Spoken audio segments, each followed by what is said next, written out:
চিন্তা করছিল, আমি ঠিক এইভাবেই রাখছি। মামুন ভাই, এখন কথা হচ্ছে, আমি যে কারো কাছ থেকে টাকা নিচ্ছি না, এই ব্যাপারে কি আপনি মন খারাপ করছেন? না। এখন সুযোগ আছে, আপনারা চাইলে আমার সাথে অবশ্যই মানবিক কাজ করতে পারেন। যাদের ইচ্ছা আছে তারা চাইলে করতে পারেন, কারণ আমার নাম্বারটা ফেসবুকে দেওয়া আছে। আপনারা এখান থেকে চাইলে হচ্ছে নাম্বারটা নিয়ে আমার সাথে যোগাযোগ করে অবশ্যই মানবিক কাজে আপনার অর্থটা পাঠাতে পারেন, অথবা আমাকে দিয়ে বলতে পারেন যে রাব্বি এই কাজটা করেন আপনি। ভাই আমি ব্যাপারটা এরকম না যে কারো কাছ থেকে নিচ্ছি না, হ্যাঁ নিচ্ছি, তবে আপনার দেখা দিতে হবে যে এই কাজটা করতেছি অথবা এই কাজটা আপনার করবেন। তবে হ্যাঁ, অবশ্যই যেই পর্যন্ত আপনাকে কাজের ফিডব্যাক না দেই এই পর্যন্ত টাকার হিসাব নেওয়ার রাইট আছে আপনার।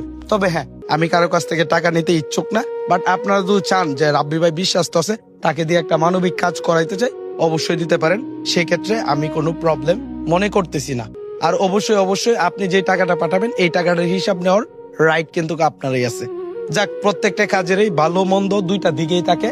আমি চেষ্টা করি সর্বোচ্চ ভালো করে কাজগুলা করার জন্য। ভুল ত্রুটি মানুষেরই হয়। আর এই ঘরটা কিন্তু অনেকদিন আগে আমি একদম উদ্বোধন করে ফেলতাম, বাট একটু সময়ের জন্য বা ঈদ গেছে, ঈদের যাই জামালের জন্য আমি করতে পারি নাই। আর এদিকে আসলে সত্যি কথা বলতে কি জানেন, মশা কিন্তু অনেক কামড় দেয়।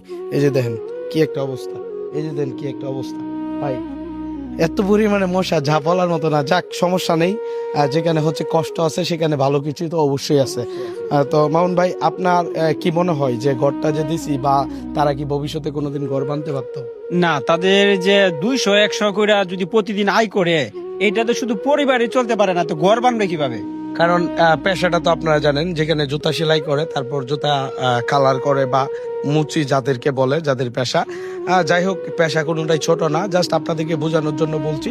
যাই হোক, এই ভিডিওতে আপনি একটা শেয়ার করে অথবা একটি লাইক দিয়ে অথবা একটি কমেন্ট করে আপনিও নিয়ে নিতে পারেন মানবিকতার ভাগ। যাই হোক, ভালো থাকবেন, সুস্থ থাকবেন, এবং কি আরো ভালো কিছু নিয়ে আসছি ভবিষ্যতে। আপনি সবকিছুর পরে খুশি? খুশি।